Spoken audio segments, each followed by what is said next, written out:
guys, Jane here, and today I'm talking about Jodi Picoult's book, A Spark of Light. And this book is about a group of people who are in an abortion clinic when an armed shooter comes in. And it is kind of why everybody is there, different characters' perspectives on things, a lot of discussion about the morality of, or lack thereof, of abortion, and just kind of a discussion about the different characters. It's definitely a character-driven story. They're really, I don't want to say there's not much plot, but the plot is an armed gunman comes into an abortion clinic, and that's kind of the plot. I am a huge Jodi Picoult fan, and one of the challenges I have with her books is a lot of times I love them, but there's like one or two things that don't work for me. My Sister's Keeper was that way, and like with My Sister's Keeper, I loved the whole book up until the end, and once the end came, it kind of ruined the book for me. In this book, my issue was more, I loved the writing, I liked the style, but the storytelling itself was kind of a problem for me. The book is told in multiple perspectives, and I thought it was too much. There was probably, best guess, 10 people's perspectives, and it was a little hard to keep track of who everybody was and what their backstory was. And I kind of understood why the author had decided to do it that way, because she wanted to give a lot of different perspectives on why might somebody have an abortion. If you're not at an abortion clinic for an actual abortion, what else do they do? Birth control and pap smears and, women's reproductive health. It's technically a women's reproductive health clinic, but so that kind of, I understood why she did all the perspectives, but I felt the story would have been stronger for me if it hadn't been so many. If she could have picked like 3, maybe 4 people max, because there were just too many stories, people having stories, and it was kind of hard for me to catch up. Particularly, there were 2 characters whose names started with J, and I think it was Janine and Joy, and I really had a hard time remembering which one was which. There were 3 male characters who you had POVs on, and that was a little confusing, because just like, okay, I know I'm in a guy perspective, which one is it? So it took a few minutes each scene to figure out whose story I was listening to or perspective I was seeing. So I didn't love that. The other thing that I didn't love about this book was that it is told backwards. And that really bothered me. So basically, I think the first time is 5 o'clock. So the first section of the book happens at 5. And then you go all the way back to 8 o'clock that morning. And then you do the epilogue, which is what happens after the first chapter, after 5 o'clock. And I was really irritated by that, honestly. Like, she kind of had the cliffhanger at the end of the first chapter, like, ooh, is this really bad thing gonna happen? And then you were going back to hear everybody's story. How did we get here? And I hated that.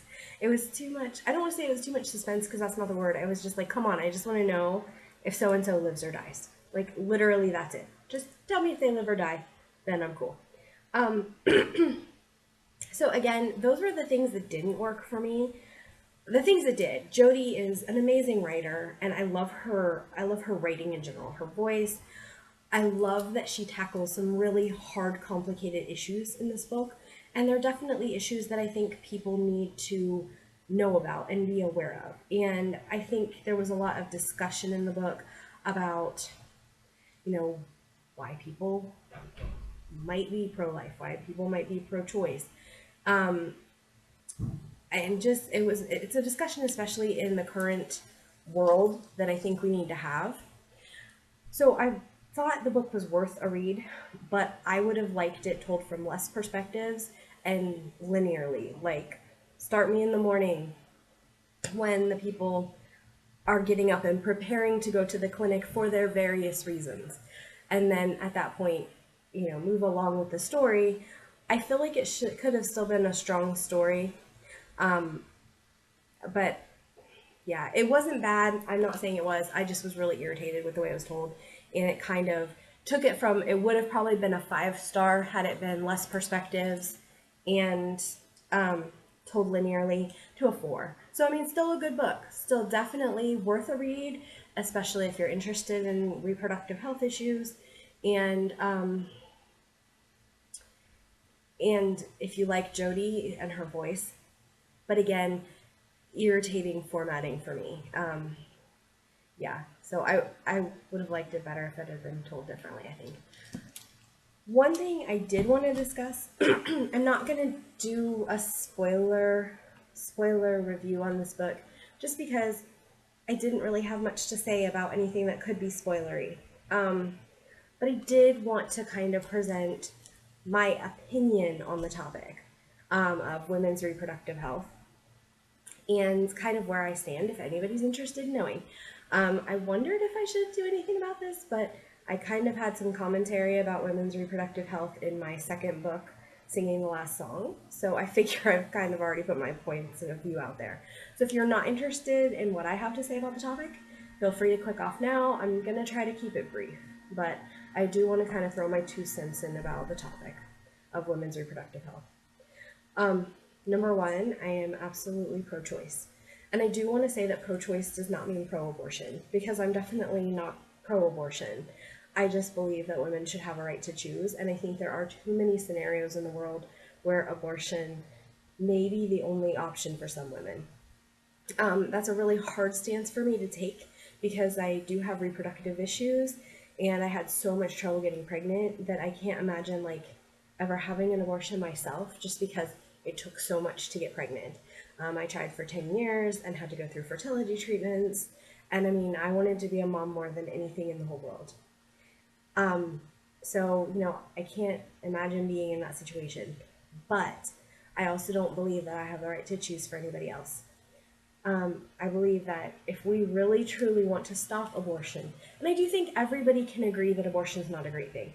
Like, the pro-lifers obviously say it's ending a life, and the pro-choice people, nobody is pro-abortion. Nobody's like, hey, we should all go out and get abortions this weekend. I mean, it's the last resort in a really complex situation.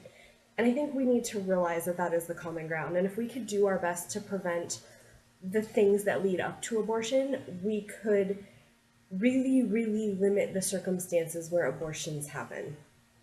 I also do want to say I absolutely believe that outlawing abortion won't create no abortions, it'll just create unsafe abortions.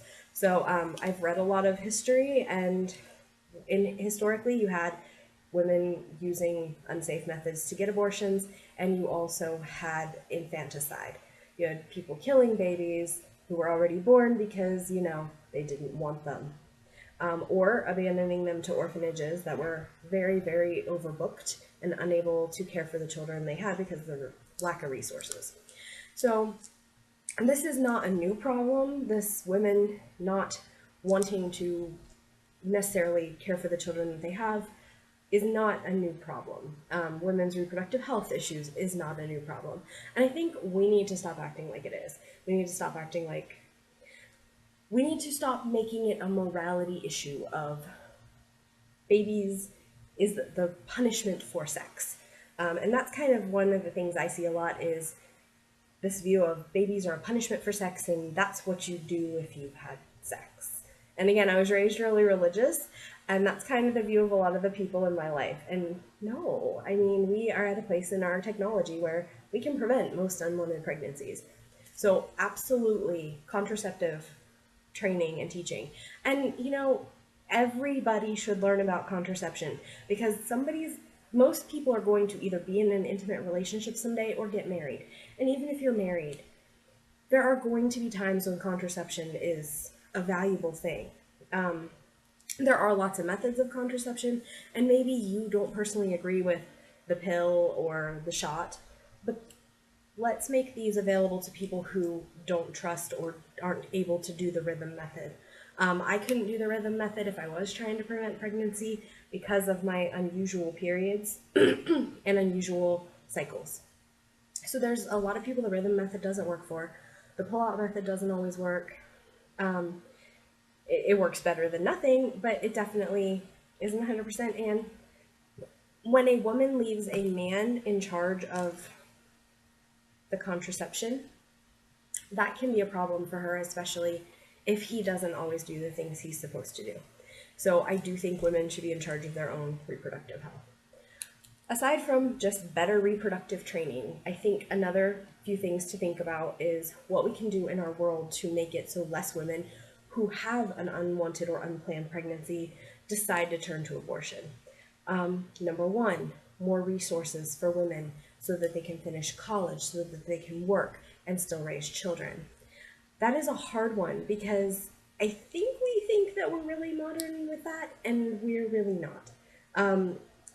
I could not, I don't know that I could do the things I do in my life without the support of my partner. He left his job when my children were 6 months old to move in with us and be a stay-at-home parent because we had childcare, and the childcare we had did not work, and there wasn't much of it available in our area that was affordable, and the people who were affordable weren't the quality of care we were looking for. So childcare is a huge issue. And a lot of people like myself don't have family that is in a position to help. My parents are elderly and not able to take care of two very needy little children. You know, they weren't then and they still aren't.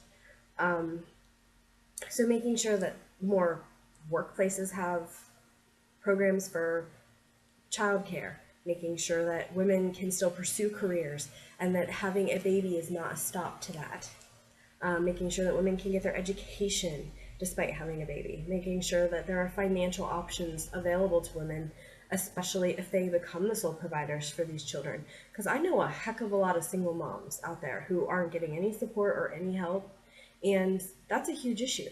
And, you know, are you making a better life for yourself and your children by having a child before you're ready and not having the financial resources to raise them properly? Or is it better to get an abortion and then be able to, in 5 years, have the family you want and give your children the financial stability that they need? Another issue, let's make it more easy to get vasectomies and tubal ligations. I don't know if this is true worldwide, but the hospital I used to work for was really picky about whether they would do tubal ligations, and you had to basically prove that you really, really needed one. And you couldn't just go in and be like, I'm done having babies, I'm good. People were really questioning. And I've talked to other friends of mine who've had them, the tubal ligations, or wanted them, and it was very hard to get, and there were a lot of invasive questions.